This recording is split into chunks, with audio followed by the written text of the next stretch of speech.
তো আজকে একটা খুব সিরিয়াস টপিক নিয়ে একটা কথা বলছি। এই যে বিমের মধ্যিখানে এই যেরকম প্লাস্টিক চিপ, এই দুটোর মধ্যে এরকম বন্ডিং হতে দিচ্ছে না।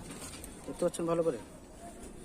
এই তো ভালো করে দেখাতে পাচ্ছি নাকি দেখুন, এই প্লাস্টিকগুলো এইভাবে এই ভেতরের দিকে ঢুকিয়ে দিতে হয়, তাহলে কি হয়, অনেক বন্ডিংই হয়ে যায়। ওকে, তো এই সাইডে দেখুন অনেকগুলো চিকপিক এরকম হয়ে আছে, এগুলো একটু ভেতরে ঢুকিয়ে দিলে খুবই ভালো হয়। অনেক অনেক বন্ডিংটা স্ট্রং হয়। এগুলো যদি ভেতরে ঢুকে যায়, মানে বন্ডিং তো হবেই না, স্ট্রং অনেক কমে যাবে স্ট্রেংথ।